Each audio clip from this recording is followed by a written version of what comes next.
Hello there, and welcome to Hugh's Reviews, the place for movie views and spoiler clues. Well, here we are. Why did I do this to myself?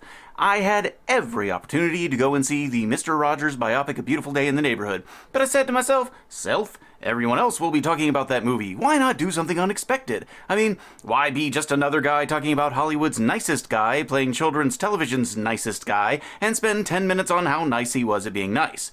Why not see a thriller? And not just any thriller, but one with a wit, a stellar cast, and a promising director at the helm. And the cherry on the sundae, it's not based on a popular property, it's not a sequel, it's not a reboot or anything but a standalone film. In a desperate bid for originality, I sat down to watch Rian Johnson's Knives Out. And found myself wondering how Tom was doing with the puppets. Director-writer Rian Johnson's movie Knives Out desperately wants to be worthy of its component parts, and deliver a thrilling whodunit murder mystery, but unfortunately it winds up as a fairly mediocre episode of a great primetime detective TV show. There's a good cast, there are twists and turns, and there's a fabulous set, but there's one thing Johnson forgot. It's not enough to be clever. You also have to be smart. Christopher Plummer plays Harold Thrombey, a world-renowned author of detective mysteries. The morning after his 85th birthday, he is discovered dead in his mansion of an apparent suicide. Just as the cops are about to put the case to bed, Private I. Benoit Blanc, played by Daniel Craig, arrives claiming he was hired to help and would like to begin from square one. He interviews the distraught family and seems to think from the very beginning that this was no suicide, this was murder. How he came to this conclusion and why the beleaguered cops would deign to allow his interference is known only to the screenwriter. As we've seen in the past, the odd detective character can be amusing, intimidating, or just simply good fun to watch. Monk had his OCD and perfect recall, Poirot had his slyly forward effete manners, Sherlock had his joy of the game and his seemingly bottomless well of factoids, and Columbo had his false bumbler's affectations and wrinkled trenchcoat. These were layered characters that presented an outward appearance that caused their enemies to underestimate them, while at the same time utilizing their quirks to get the job done. And Daniel Craig's Benoit Blanc is, at first glance, cut from the same cloth. A charming southern gentleman detective who always seems to know a bit more than he lets on. The problem with Craig's Blanc is not that he's quirky, it's that he's dull. And that he never goes beyond being a character, a set of mannerisms that hides a gaping nothing. There is no depth to this man, no matter how hard the movie tries to convince us otherwise. And that is the biggest problem with the movie as a whole, a complete and total lack of depth. As I understand it, I am in the minority in my opinions, so I will do my best to flesh them out for you, and I'll try to be less self-absorbed than the movie while I do it. I may fail, but so does Benoit. Rian Johnson is known for subverting the expectations of an audience. In this case, he must have looked at all of the other oddball detectives out there with their clean lines of thought and hard work or nearly supernatural gifts of logic and recall and run screaming in the other direction. Craig's Blanc does not dig through evidence or have an encyclopedic knowledge of, well, anything. He even admits at one point that the way he describes his process is from the title of a book he's never even read. Hopefully he doesn't try that with the works of Ayn Rand. Sometimes the stuff in between the covers is important, Mr. Blanc. No, rather than be smarter or better informed than anyone else, he simply walks through life while serendipitous bits of evidence are dropped into his lap, or, in one case, literally brought to him by a dog who was apparently so tired of the guy hanging around, he just wanted the movie over sooner. No matter what the movie may pretend to the contrary, this is not a man with a deep well of skill hidden beneath a simple country exterior. This is a mid-level detective with no discernibly impressive skills who relies on astounding good luck to solve his cases and succeeds by not trying too hard. That's a paraphrasing of his own assessment of himself, not my own take.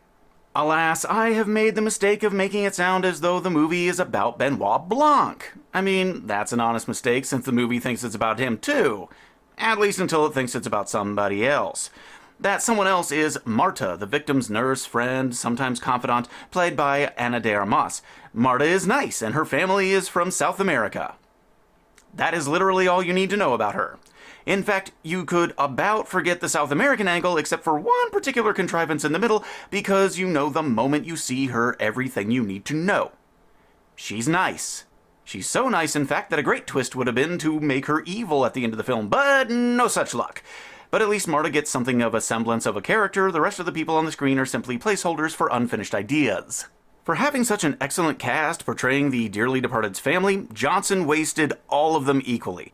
They are all some version of the same vile, selfish person with only the costumes, props, and genders shuffled about to let us tell them apart. Michael Shannon's Walt gets a cane, his wife gets a martini glass, their son gets an iPhone and wears the requisite young Republican uniform of sweater vest and tie. Toni Collette's Joni is a trendy Twitter devotee, and her daughter is a pot-smoking liberal arts student with the expected associated makeup, hair, and clothes.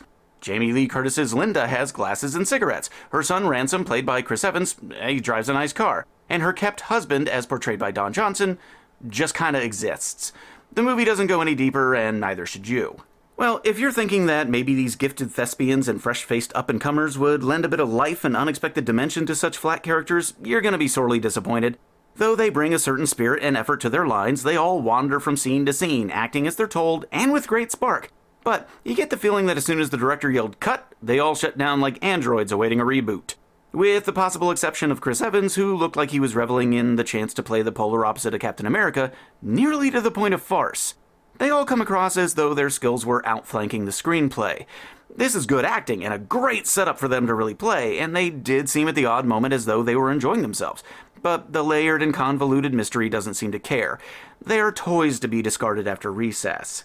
And what about that mystery? Were there crosses and double crosses and twists and turns worth the ticket price to at least go see who did what to whom and in what room with what weapon?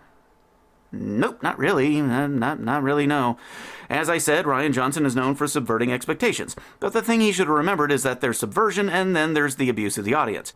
I did appreciate his attempt to stand the entire genre on its head by revealing who done it at the halfway point and then see what tension he could wrangle afterwards. But past that revelation, the movie flops around and gets pretty unsure of itself, relying instead on one revelation and then another to destroy and re-explain that one, and then another to destroy and re-explain that, and so on and so on and so on until the film literally walks out on its own premise and just stops. There are only so many times you can deliver a clever twist only to have that clever twist be twisted into yet another clever twist and so on and so on and so on before the audience turns on you in frustration. If Rian Johnson is Lucy Van Pelt with the football, we in the theater were Charlie Brown going in for the kick and falling on our backs after said ball is yanked away.